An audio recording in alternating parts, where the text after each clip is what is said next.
Selalu menarik membicarakan tentang pers, apalagi pers Indonesia sedang mengalami pertumbuhan ibarat jamur di musim hujan.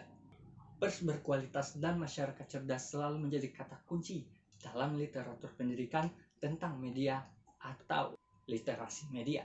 Jika ingin pers tumbuh profesional, maka masyarakat harus diajarkan untuk cerdas dalam memahami, memilih, dan memilah pers. Masyarakat sebaiknya mengkonsumsi pers yang berkualitas. Kode etik jurnalistik adalah seperangkat moral yang merefleksikan tentang aturan yang wajib dipatuhi oleh wartawan. Kode etik ini digunakan sebagai pedoman operasional sebagai profesi, termasuk profesi jurnalistik. Selain itu, adanya kode etik jurnalistik juga menjadi perwujudan dari hak asasi manusia yang tertulis dalam Undang-Undang Republik Indonesia Nomor 40 Tahun 1999. Kode etik jurnalistik juga berfungsi sebagai landasan moral dan etika seorang wartawan agar senantiasa melakukan kegiatan yang bertanggung jawab sosial. Landasan kode etik jurnalistik juga mengacu pada kepentingan publik. Sebab kebebasan pers yang paling ideal adalah kebebasan yang tidak mencederai hak publik dan tidak mencederai hak asasi manusia. Sebab kebebasan pers yang paling ideal adalah kebebasan yang tidak mencederai kepentingan publik dan tidak melanggar hak asasi masyarakat. Dewan Pers Indonesia menetapkan isi dari kode etik jurnalistik itu terdiri dari 7 pasal. Pasal-pasal tersebut mengatur hak dan kewajiban dari pekerjaan wartawan. Wartawan Indonesia bersikap independen, menghasilkan berita yang akurat, berimbang, dan tidak beretikat buruk. Wartawan Indonesia menempuh jalan yang profesional dalam melaksanakan tugas jurnalistik. Wartawan Indonesia selalu menguji informasi, memberitakan secara berimbang, tidak mencampurkan fakta dan opini yang menghakimi, serta menerapkan asas praduga tak bersalah. Wartawan Indonesia tidak membuat berita bohong, fitnah, sadis, dan cabul. Wartawan Indonesia tidak menyebutkan dan menyiarkan identitas korban kejahatan susila dan tidak menyebutkan identitas anak yang menjadi pelaku kejahatan. Wartawan Indonesia tidak menyalahgunakan profesi dan tidak menerima suap.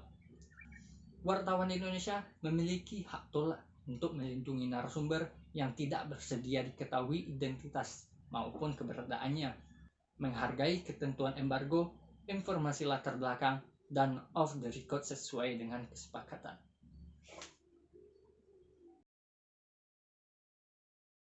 Pedoman hak adalah seperangkat aturan yang mengatur tentang hak seseorang, sekelompok orang, organisasi, atau badan hukum untuk menanggapi dan menyanggah pemberitaan atau karya jurnalistik, terutama kekeliruan dan ketidakakuratan fakta, sehingga merugikan nama baiknya. Dalam menjalankan peran dan fungsinya, pers wajib memberikan akses yang proporsional kepada masyarakat untuk ikut berpartisipasi dalam memelihara kemerdekaan pers dan menghormati hak jawab yang dimiliki oleh masyarakat. Dewan Pers Indonesia menetapkan isi pedoman hak jawab yang terdiri dari 17 poin.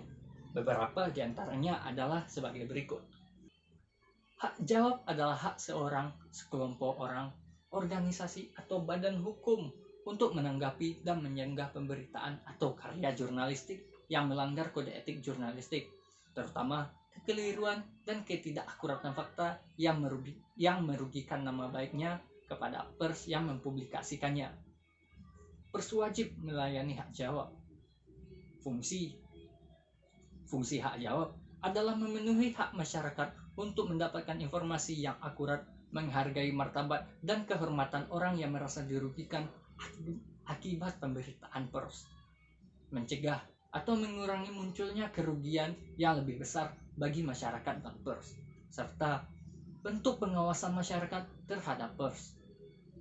Tujuan hak jawab adalah memenuhi pemberitaan atau karya jurnalistik yang tidak adil dan tidak berimbang, melaksanakan tanggung jawab pers kepada masyarakat, menyelesaikan sengketa pemberitaan pers, dan mewujudkan etikat baik pers. Pedoman pemberitaan media cyber adalah panduan yang disusun oleh Dewan Pers, organisasi pers, masyarakat, dan pengelola media cyber untuk mengatur pengelolaan media cyber secara profesional. dan memenuhi hak dan kewajiban yang sesuai dengan Undang-Undang Nomor 40 Tahun 1999.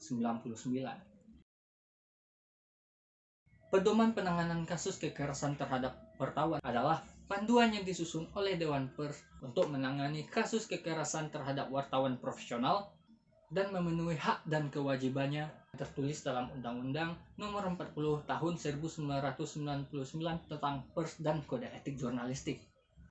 Langkah-langkah penanganan kasus terhadap wartawan meliputi pengumpulan informasi, membuat kronologi, menentukan pihak-pihak yang terlibat, baik korban dan pelaku maupun saksi mata, serta mengumpulkan bukti-bukti, menentukan apakah kasus kekerasan yang terjadi berhubungan dengan kegiatan jurnalistik atau tidak, antara lain kesehatan, keselamatan, dan evakuasi korban atau keluarganya.